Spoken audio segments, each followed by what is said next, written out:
sulon mi be todo la lora o. Idogbe na mi to mi afofo Yesu Christo be nko voici la vie. Amisio be nko mi le sele e mo anwa. Ele ni dogbe de la Emmanuel be diama Abuja. Ele mi abe etanya gansi autant qu'on est de MSD Media Service Diffusion. Et to ya mamea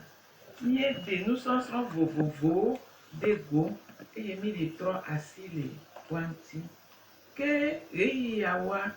yele nu po kuro e maso le pomeo me maso le pomeo me e tame dodo pripa o bena wade maso ajui ya dogbera fofo ma unu son kata to mi de akuna zipo plan ni gba ola mi do reti e la bena e wonwe na ni ke e ga promi va te pe ale yi nwe ya bena aga ido azila papa e wenye edo awona e wenya ejiwo onya inyaya e atami bre do akata de asiome baje gome e na yeji e na jira eji odo pre susuolo enu si o kata mi agbon egbea ne ba nye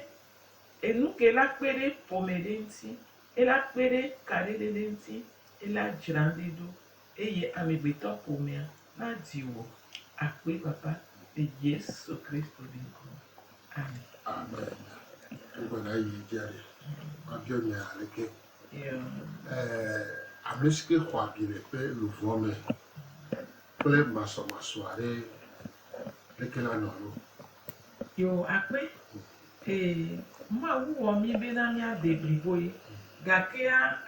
iya me be nya oba na be na amiro be luvonko abisugbo ule mi akata ta nenye be na abile luvome na mere eye maso le do modra e gba se na mu so wu nene ba mi am te duna edokwiji be na waji tamedo waji donti nweto alo tamedo do nweto na enyala kaba Isi aleke ya woro. Ina le de mare leke amiala woro. yo nenye be ele nenea ejebe ameke kafla ni aglobe ya to te da for bejia ela ko jibode blewo na ameke ele kobe e ya nya me gure alo inye gbojo to le yi no ame ye enti emi gbon mi fio afodope o ke mi la do enudo alo ade maso ajui ola oblewo ola so jigbode o ma so enya aso punkume na amedeo wa de enya de go le nu si le jole ame abe lame adede go iwa ojigbode bleobi wa do ne ne be nya do kara Donc ahia be ame adura ho do ememe. ehia egombe na ame ke abi le luvome ne subwa ebe ekpona mo na nu sugbonto ekpona ebe mo popo sunagbo sowu ebe mo popo sunagbo ele no te ko nu sugbo kafla ni ebe na nyonu wonya ele no te po enuke we ele emule tepe ni alunu ke enabe abiva ebe luvome a ele no te po be nene be muso ela wototo ela pomeganto ye elaga osronto kemgbe agava odevitola okobe le funu abia wa alo esu na gbosowu musua ta enuba sena mu ta ke kokokoa ta medudo klipa o le bina wa dwedu edi nene na musu ba paji ha musu oja obo na bifa yi ba bile lubona me na musu aja enuawo esena mu ta ke blewu plejigbori uru gbogbo koko ebe ami popromia eyina Enyo yi ke mo so do jitino be la glone o gbe la se na o so yo akpe ke ami le ponu pokudo tami dodo pripa obena wa de maso o ajo le pomeme alo kadedede pepe me mi vado afile mi le globe no me do le ake mu hian bena ela no yejo ela bena nene be nya vavwa amedo jina bena yomle jinya ota o china ovana pareka ola dewa do pedale enyame be yomle jinya voa ndega ke mila nya nyi bena etobe yomle jinya ore jin fafa ba nenye be esi elija te kakaba do afidia edona eye ne bitukpire gaba jade mea ewona ya agbanya ya agbanya ye edecha le nyibe na wano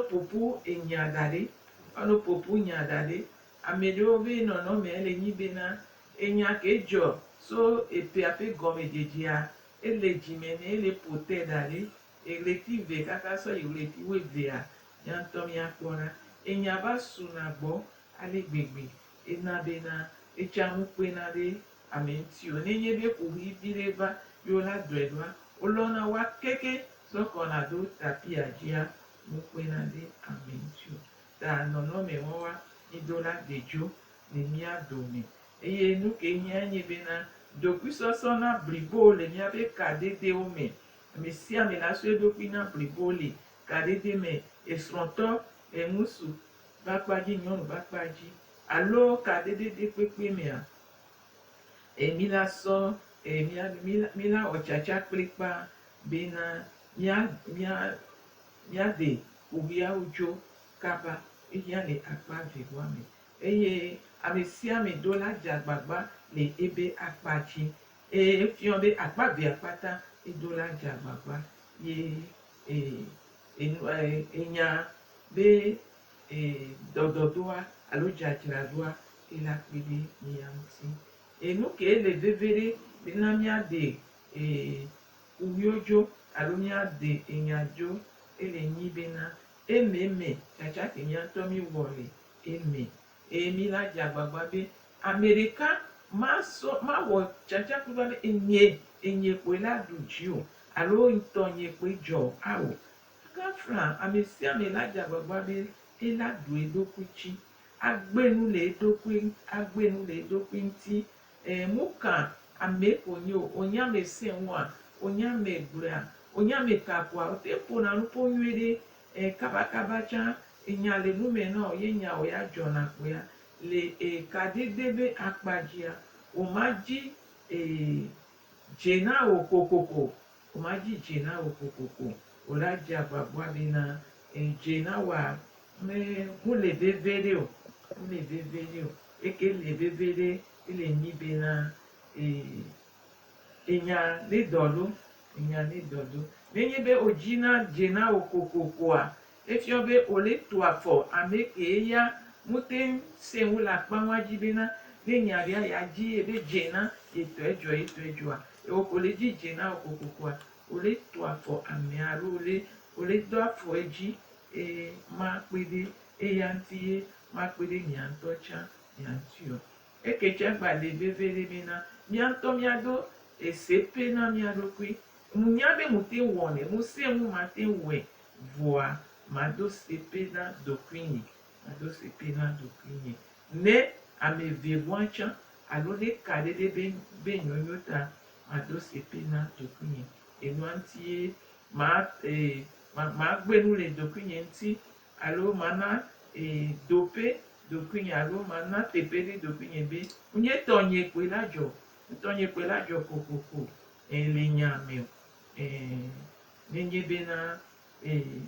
enya ke mileja gbura muchi ke do bibla be nyantia le bebele do gbura be tonye kwe lajo godo awo ija milaja gbagba bena echacha ki mia wa mi yanto mia do sepe na mia do kwi yanto mia kpede mia do kwi nti ebate kpede mia no mia be vegwacha nti ela suwe ele kadede kwi me ele church me ele dope kede nenia no do sepe na do kwi wa alo no odo tepe na do kwi be tonye jo godogodo muhia ela na bena soso kecha ela no ejime na yeni soso ke le ejime na kwa o ila ten ekpede mianono ntị ye sọsọ ke ya ela tụọ eji so ameke eleja sọsọ ke ya ela tụọ eji so ameke eleji ntifafa meke eleji ntifafa sọsọ ke la tụọ eji so egbo ela be na ekadede de kpekpe ya ehia sọsọ ke ta ne miagblẽ leke mi do la lebe na miabe kadede o ele vevele ido la lebe na miabe kadede o le asupe subɔsubɔ pe o aho me afi de kpekpe kudo miasrɔ̃ kudo miabe viwa ido la lebe na miabe kadede o ye la tsɔ miabe kadedewo dzi bena mianɔ ŋutifafa me le miabe esrɔ̃ɖeƒewo miabe subɔsubɔ teƒewo miabe ƒomewo me kudo miabe viwo gɔ̃ hã ido la lebe na miabe kadedewo eye ela va be me be enya ɖe tsã ele miagblɔe kokoko gbatsitsi o gbatsitsi hã do ŋgɔ na enya o awɔ gble o bena leke mi la va wɔ nya doa ne ba nye enu ke la nyɔ ela dzra enu ɖo ame sia ame la sɔ ebe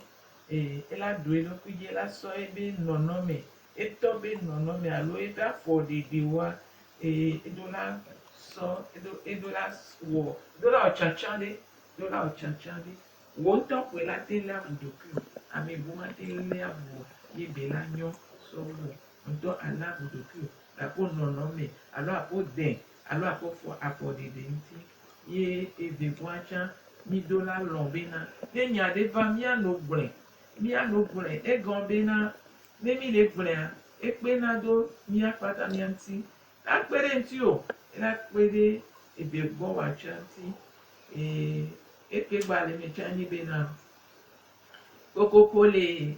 asuƒewo alo ƒomewo mea vevetɔ asuƒea ame ɖewo lea leke nya le ɖoa wote sɔnɛ agblɔe pite so gɔmedze kava yi do nuwo mawoe do wo tsã nene alo leke wotsã woabe xexeƒoxoa ele nene ta ewo kote gblɔna nya so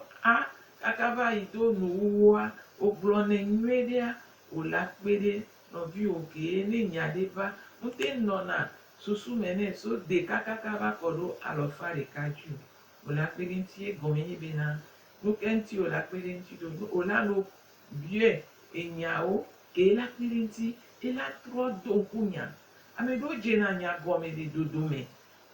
ame ɖewo dzena nya gɔme le nuwo ela trɔ va dodo me eku ɖo leke miabe susu le ɔdɔ ŋuti miabe susua ewɔna dɔ ame ɖewo ya woabe susu wɔna dɔ so ɖeka kava do alɔfa dzi nebe ame wɔna kɔnta ŋutɔ wose ŋu le akɔnta wɔ me ke gba ame kewo tsã woawo mu wɔna kɔnta voa wotsã wowɔna alɔnudɔ kuɖo nuwo kpata woatsã wola va sɔ nya le fie wola va sɔ va fia ewo ke kuɖo media gblɔ nya kpe ɖe ŋuti kuɖo biɔbiɔ nyuiewo kuɖo dzigbɔ ɖe blewo koa ela kpe ɖe ŋuti bena etsã ela kpe gblɔ nya ke dza gblɔ eye dzadzraɖo ela va mia dome ele vevele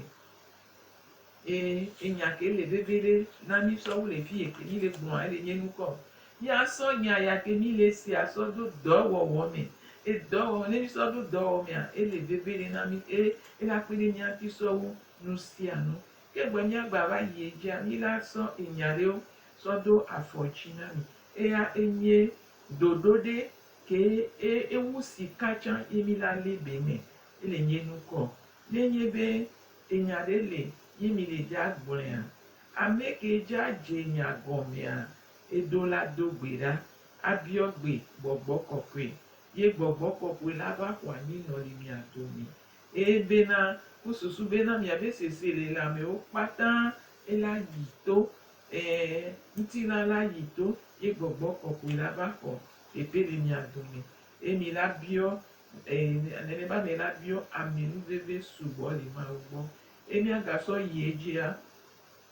egbe mi la nɔ anyi mi la de ƒovi ɖe dzo alo masɔmasɔ ɖe dzoa mi do la do afɔdzi na miabe vegoa do ŋgɔ sigbe nyɔnua yea do la gblɔ na esrɔ̃ŋusrɔ̃a be do ŋgɔ bena ŋutsi bena miado go kuɖo enya ɖe ŋuti enya lele kpɔ ɖe ŋuti eye wòla kpɔ ola xɔ dzigbɔ ɖe bena ŋusua ola xɔ dzigbɔ ɖi nɛ eye ŋusua tsã nenye ŋusua ƒe akpadzia tsã la xɔ dzigbɔ ɖi na nyɔnua ŋunye be wònye ŋusu ŋutia ola be dzi be makpɔ o alo míado goƒoa eye do la ƒoɖo awò mi la xɔ dzigbɔ ɖi na mia nɔnɔ eye gasɔ yi dzia mi la dzi teƒe nyuie ɖe ke la kpe ɖe mia ŋuti eye mianɔ dedienɔnɔ ɖe me dedienɔnɔ nyuie ɖe me bena miate yi enya dzi eye mi la kpɔ tsã bena gaƒoƒo ŋua ku ɖo teƒe ŋua ne mi dze nya dzi enya gɔmea mi la te woe nua ele veve ɖe ne mi dze gɔme kɔa ehiã bena miawoe nu nuwoa ele nyuie ɖe ena bena mi la te vo le mia nɔnɔ alo kaɖevia ela nyɔ eye mi do la gba le mi do la gba gblɔ tsã bena omu do la dzi nyadzɔdzɔe o nyadzɔdzɔe egɔ be ame ɖewo tsi na dzi be woagblɔ be etɔ nyidzɔ alo ne kpɔ be etɔ awo ŋunye ŋuti ye mi le dza de oɣia dzo mi la kpɔe bena nye nyadzɔdzɔ tɔnyidzɔ ŋuti o voa ŋutifafa ke Mawu biɔ so mia gbɔ ŋutifafa ke nana be Mawu kpɔna teƒe le mia dome enana bena Mawu la te dzi mi kpɔ gbɔgbɔ kɔkɔe la te nɔ mia domea ŋutifafa be tame ɖoɖo ŋuti mi wɔ ɖo emi le dza de oɣiawo dzo mia gbasɔ yi edzia ele veve ɖe bena nenye be nɔviwo edze enya dzi la mi de kuku o mu kpɔ mɔ bena atɔ te nya nɛ o ame sugbɔ le ne ke esu ose gɔme be nukɔ mi gblɔ va yi bena ame ɖewo ne nya le nenea kaka nuwuwu yo la va se nya gɔme gobi alo dodome alo gɔmedzedze ta wodo la kpɔ ɖokuiwo dzi bena ne wogbo be se gɔme tsã axɔ dzigbɔ ɖe ble o be nya ke mi dze gɔmea mia yi dzi awu enu ye gasɔ yi dzi tsã nye bena wodo la do to eve gbɔn wa do la do to eku ɖo sɔsɔ ke blibo wodo la do to eku ɖo ɖokui sɔsɔ blibo ku ɖo dzigbɔ ɖe wonye be wola anɔ do to kpa anɔ ordinateur dzi anɔ ƒonu awo wole do to ŋu wosɔe dangbe ku ɖo nya kpata yi ŋua alo nyɔnua la no sofetri ƒonu awo mu nene be nya mu nene wo dzrana nya ɖo alo dena oɣiwo tso na wola do to eku ɖo ŋkuvi eto edzi ku ɖo wo ŋutɔ sese le lãmewo kpata ye mi do la du mia ɖokui dzi ale gbegbe bena aleke Mawu wɔ mia kpata mi ƒona nuƒo ku ɖo egbea le to gakea miaƒe ŋutilã be nuƒoƒoƒoa esuna gbɔsɔwo egbe ke le to ta ame ɖewo kafla ne wole ƒo nuƒoa woava lɔ woava gbɔ afɔ ne kpekpe ela wosi gbe bena ele dza le wòsɔ dangbe nene vevetɔ nenye bena edzigakui viɖe ta mi do la do asi mia ɖokui dzi bena ne mi le dza ƒo nuƒo adzra nu ɖoa míaƒe lãme be nuƒoƒoƒo míaƒe ŋutinuwo be nuƒoƒoƒoa ŋugbava wu gã ke ela na bena enua la tsaka o míalé mia ɖokui míada asi míado asi ɖo míaƒe ŋutilã be nuƒoƒoƒoa ke François yɔna be langage du corps langage non verbal mi do la do asi edzi eye míagblɔ nya blewo eye nye bena mia gasɔ yi dzi tsã nye bena nelekeke nya lia alekeke nya lia le srɔ̃ƒea kafla míadze agbagba be míaƒe dzilawo enya gba do agbɔ fifi o enya gba do míaƒe dzilawo gbɔ fifi o menye bena enya do míaƒe dzilawo gbɔ fifia nɔ o la no kpɔ srɔ̃ŋusua barabara alo etɔ o ela te no kpɔ esrɔ̃nyɔnua barabara la no kpɔe ɖo ɖe ela sɔ ŋkuvi ɖe sɔ no kpɔe alo ela to tame bubu ɖe sue ŋuti voa to sɔ yi nenea ele si gbe mi sɔ ka da ɖe mi sɔ ka do mia domea voa woku ŋusua mi le ka le kpɔ ŋkume na mia nɔnɔ etɔ o ya le ŋgbe dome na o elo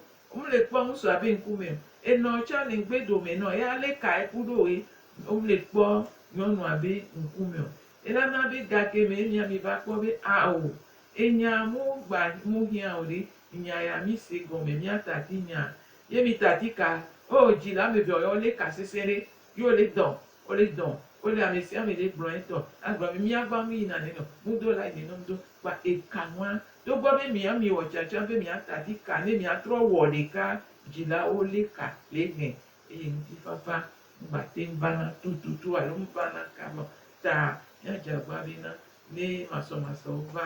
gbano ge ɖe dzilawo be tome kaba ye le veve ɖe enye enya ke mialé ɖe asi veve ɖe abe etoƒoɖo ke sɔku sika nene eye miagbasɔ ye dzia ele nyi bena miado ŋku dzi na mia nɔnɔ koe ele nyi bena nukɔ nenye be enya va egɔ be ogbewo olɔ enya la va koe ne enya va eke ve o le mia ŋgba de ŋgble so ŋuti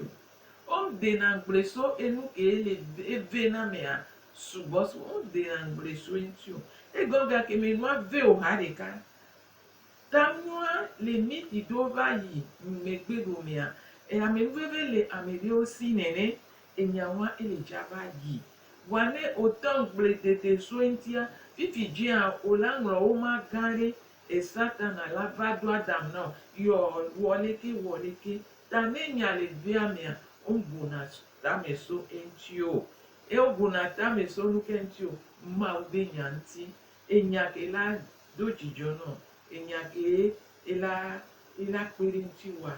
eye o la te bu tame so ŋuti ye gasɔ ye dzi tsã gbava sɔ game da ɖe asɔ ɣeyiɣi da ɖe bena enya ya kuhi ya masɔmasɔ ya ke va ma de ŋgble so ŋuti etame bubu togo na ŋgble dede lo asɔ game koa ano de ŋgble so enya ŋuti ano de ŋgble so nya ŋuti ke ame ɖewo tsɔ dzɔ nene wola yi wa do kpe me kaka ela xɔ ta kpata na wo wabe ta la wɔ si gbe bena ele dza wo nene ke do ŋuti ɖe kpekpe mu ya to le nyawa me na o ne ba kpe ɖe ŋuti o yo va le de ŋgble so ŋuti le de ŋgble so ŋuti la mu kpena ɖe kaɖeɖeɖe kpekpe ŋuti o vevetɔ le esrɔ̃ ɖeɖe ŋuti o elana bena sɔsɔ kea ela ɖiɖi bo le mia gbɔ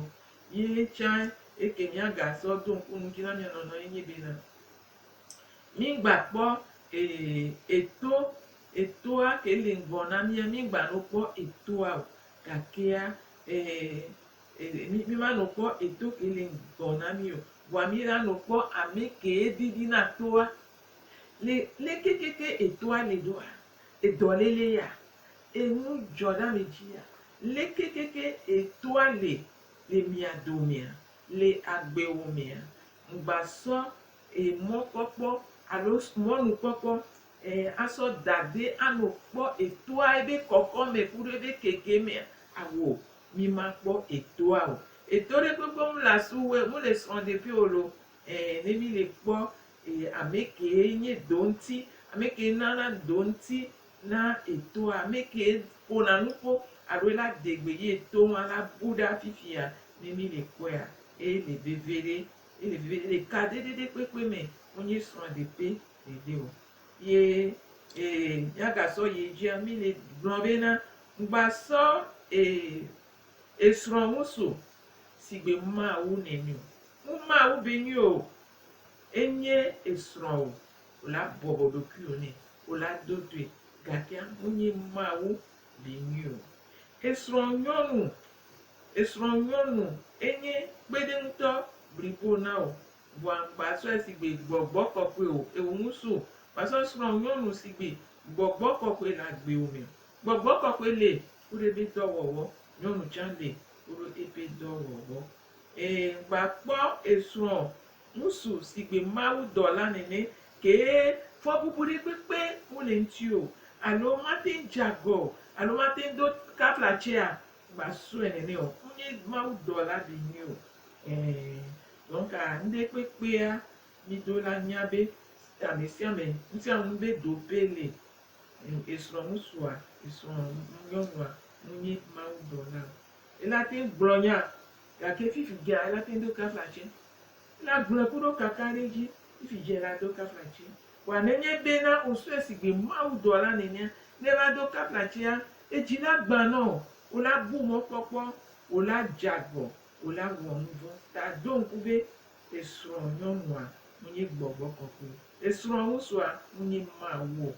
esrɔ̃a alo asupea ame ɖe kpekpe munye mawu dɔla o ela te do kafatse tabe mawe gake la va gblɔ be o sɔeke alo do kafatse egɔ be na nukɔ ame ɖe kpekpe mu le dedie le kegbe bi va srɔ̃ ɖipea ta mate nɔ dedie tsɔ bo ame ɖe le kekpe na ɖe mia ŋuti bena ɖe kekeke belia míakpata mawu la trɔ asi le mia ŋuti bena míanɔ te kpɔ nudogodo nunu sugbɔ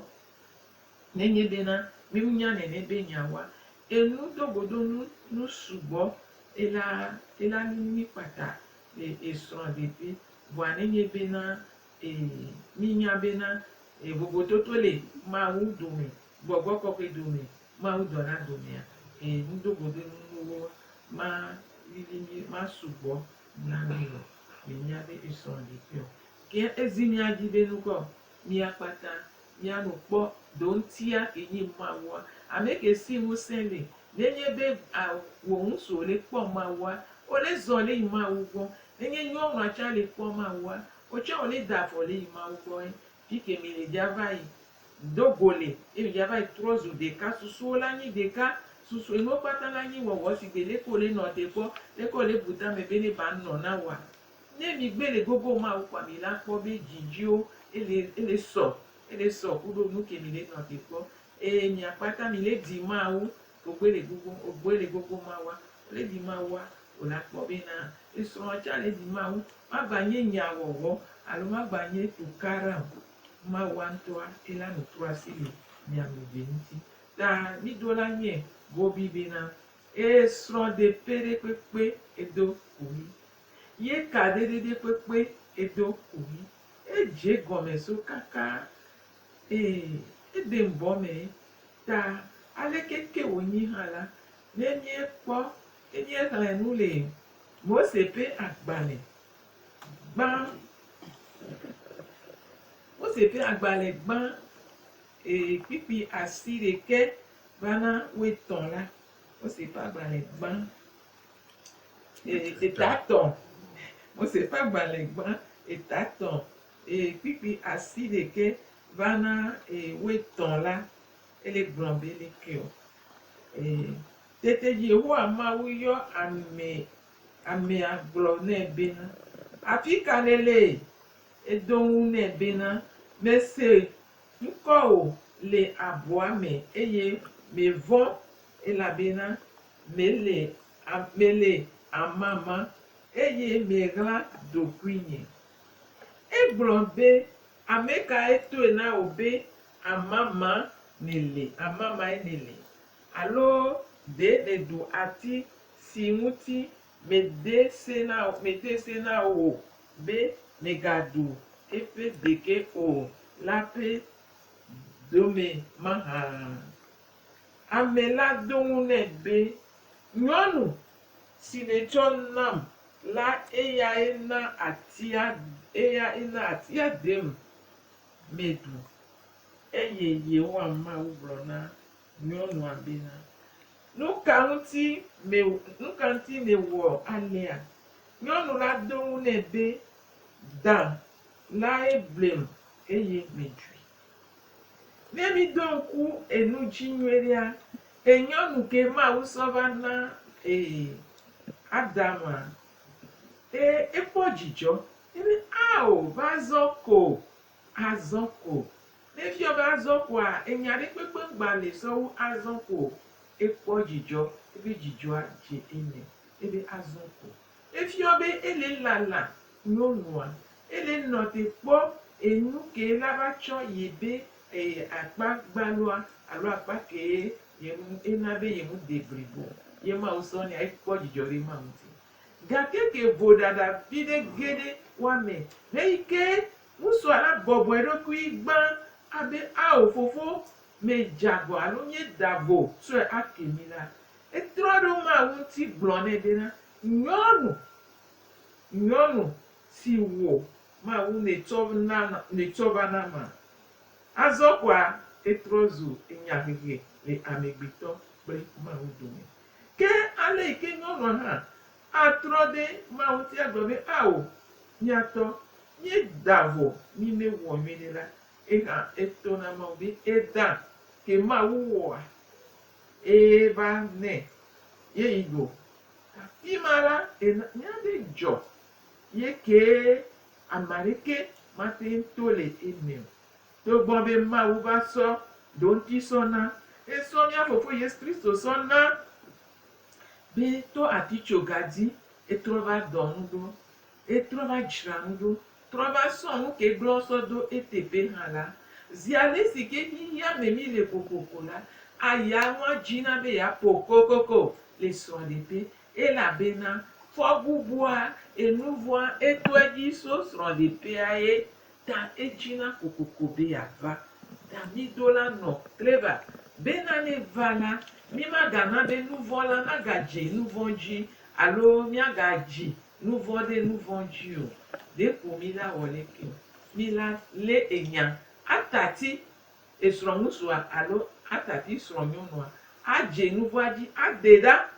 le mia dome mi magadi mia fofo Adam alo mia dada Eva Yesu Kristo va be yeava trɔ asi le mia ŋuti yeava trɔ asi le enu ŋuti bena mianya le yi ke miabɔbɔ mia ɖokui le nɔnɔmewo me mianya le yi ke miade nya ke miava gblẽ nu le mia tia azɔ dzo le mia dome bena miawo ya miaganye ame yi ke Mawu di be mianye le miaƒe srɔ̃ɖeƒewo le ŋutifafa me le dzidzɔ me le ɖekawɔwɔ me bena miate azɔ ayi ŋgɔ eye Mawu le dzi so miagbɔ ta ne minye bena mi le ƒoƒo ƒoɖo enya ya ŋutia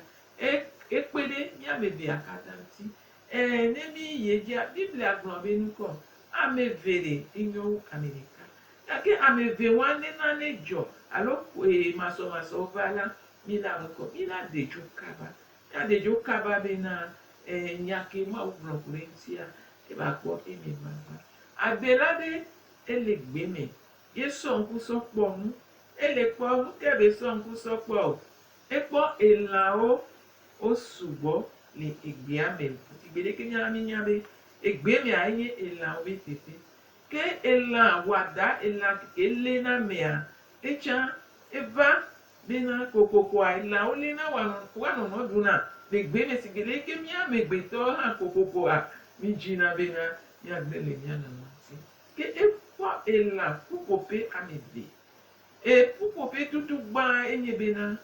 wole woanɔnɔ wole alɔ na woanɔnɔ eye wokpɔ be elã wɔada elã ke lena nu gbana la va lé yewo ɖua wotrɔ ɖo woanɔnɔ ŋuti wosɔ ta sɔ kpe ta ye wole alɔ na woanɔnɔ ye ke lã va doa eta ekpe ta na wo ya ena wo le kpɔ ŋkuvi dzi na woanɔnɔ wole kpɔ ŋkume na woanɔnɔ sigbe ɖeke koklo dana kɔ kokokoa nu dena ŋkuvia dzona na ebe vevɔa wole woanɔnɔ trɔ ŋgbe dome ɖo elã ke dza va lé amea yosɔ ava fɔwo le nya elã wɔada ke dza va ɖu wa afɔ ebe wotrɔ afɔ yewo le nyawo kuɖo afɔ vɔ ale ŋua me kpata woava lɔ le alɔme na woanɔnɔ ye wodo ŋusẽ wa ɖokui ye wosɔ wava fɔ wonya elã ke le dza va lé wa ŋute lé ame ɖeka tete le wa dome eye egba sɔ ŋkuvi sɔ yi afi bu tsã nu ke be va kpɔ le funu o ekpɔ be elã ƒuƒoƒo ɖewo tsɛ le teƒe bu kura ye ke elã wɔada ŋute kpɔ elã du le fia edzi ebe mɔ le yi ke va yi do funua woawo tsã wolé woanɔnɔ pɛpɛpɛ ye leke woawo ya wowɔ wolé woanɔnɔ wotrɔ ŋgbe dome do woanɔnɔ eye wosɔ ŋkume sɔ le kpɔ elã wɔada ke dza va lé amea ke wa ŋgbe dome wotrɔ do woanɔnɔa yewo le alɔ na woanɔnɔ pɛpɛpɛ wɔ probotoa pɛpɛpɛ vɔa ke lã wɔada va do funua nu ke dzɔ wosɔ elã wɔada zro dze ame ɖeka dzi eɖo ele ezro dze ame bu dzi ye nene kɔ ŋutsɔ wotsɔ sugbɔa wozro dze wa dzi wole ɖu wo ɖeka ŋusẽ mu le wa si o on tem vri wa do kweta e gombe gbedo me yo do wa nono o mu so nkume o sorry po wa nono e ela wada e po abinchire fún gberan gbenwe ni adela buta mi subo ye beso enyaya so do to me na me be na mi aso kake me mi so nkume sorry po mi anono wa ile po nku bi na mi anono wa ma wo beji ela no fún mi na gba wodo abe america ni abale ke ma ojibe na nyanyi de kaneme nyanyi de kaneme ye musecha eno na miasi waga ke me mi tron gbedo me do mi anono mi de me gbe mi anono be mi tron gbedo me do mi anono be na maso lea mi so mi ado ku so da sina ela wada de die no lo de pepe ule na mi o ule na uso achon ule na yo no achon aka nya ba gbo be de dia o pata ta ele bebe de be na mi ano su onu be si agbe eye mi ma de mo be na mi awo sia be na maso wa be tepe ngba no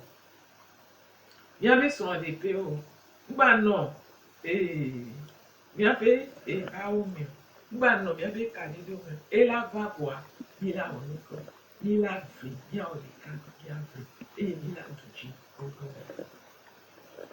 Eyo kaka. Allez-y. Kia maso ya sigbele ke mi yegbon ela va pepe boa mi ma nek pepe o kudo mi anti kudo mi abeve anti mi ma nek pepe o nenye be mi ma nya maso pepe la efi o mi na odo kudo enyake ma unto ele bio so mi ano ele bio so mi apo mi la po be Yakobo va gbanle tane pipi gban vana eton ponami udo maso be nyanti Yakobo va gbanle tane pipi pipi gban vana eton mila mwe ke mila va dengleso enti nuka onye jina nuka onye nyabe tame dodo kebwe maso vana idola bo sususu enti mila gakpo Yohanes pagbane ta wiade pipi blaton woton bena Adam te enyagbado nami le funu do Adam nami le funu ne Yohanes pagbane ta wiade pipi blaton woton nenye bena mi le nkubido nene bi nyamuti mi dola otame dodo plipa ade maso ya jo wa mi dola we dodu munye bena Amerika era no jimuti fafa ye Amerika ya ma jimuti fafa mi dola do maso oji le dokui bobo me le aibubu dede mi anono nti ele devere demi korete ton pagbale etagban korete ton pagbale gban etagban pipi amewoa ilagba se inyade chanle funu inyagba mauga pomponami so leke mi anodu mi anode kawowo me mi anani asila sime mi anani le gomi sisi meto ame iye ni mi jemola mi la do afike mi le ya nenye bena mi dana muti fafa pa gbre nenye bena mi dana lonlo pa gbre nenye bena mi dana sosoki pa gbre la ila pobe mi la je gome dudu mi la ye ji dudu mi la ba wo enu dudu bua nenye bena mwa manueme o ba pasa ka bala mi la je gome nwe akea mi mate wo enu o bua nu wuwa ele bebede gome dija cha le bebede ro gari mi gba bi nu wuwa le bebede so awo no mu je gome a o ma wo enu ta mi dola je gome le lolo wa me gome sisi wa me mi la ga wo enu cha nwere ta mi la ja gbagba bena enya de ba gba chijio ogame egon be na lododo bagba na ta wenyi pipi weton le gbon na mi be na le ameke do na nyanti kaba kegbe bu na ta me a ya chakaranto imdola no do nyanti ne nyade vale tatina butame swenti bioto podo so ma ugo bia fodo pe so gbogbo gbogbo ta mu nya be na ya no do nyanti kaba egbe aba butame swenti aba no be de me nya bia na do nti nwede eye lododo pa gbale wi asireke eta wi asireke pipi amevejan egbon be na nenye be ojana gbagba do na nyanti kabala enusubola enunyala kwedo ela kwete do no do na nyanti kaba inwa buna tamia enunyala kwete do wonto le jide na ilana donti wa umle jana donti nwere pepe o matin pele nyanti chon ilana chabina o matin de o matin gbenu le maso nti le pomeamu eya okata enye ehianami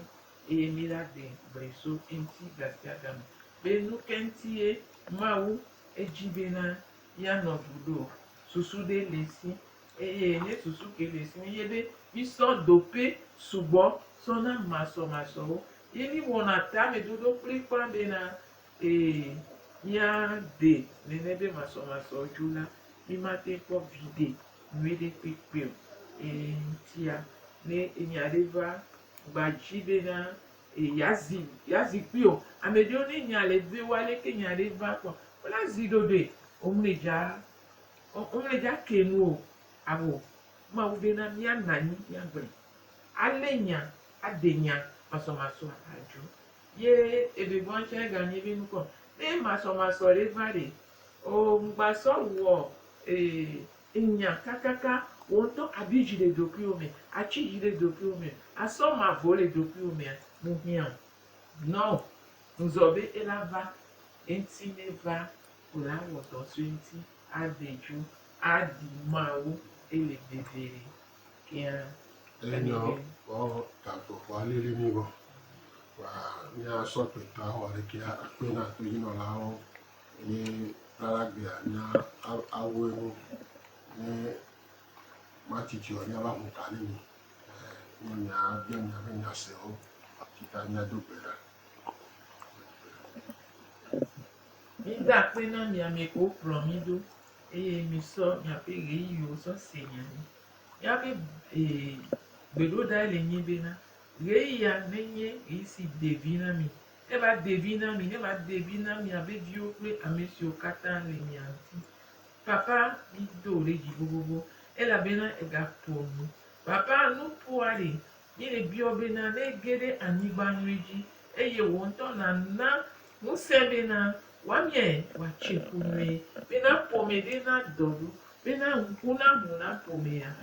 pomea lolo ne gede ya mame bena ele wosi ati bena ya dio pomede papa ne so dele enya ya me bena ntifafa edebriboa ne ba no pome o patani baba mi dore chi e Yesu Kristo bi kom amen amen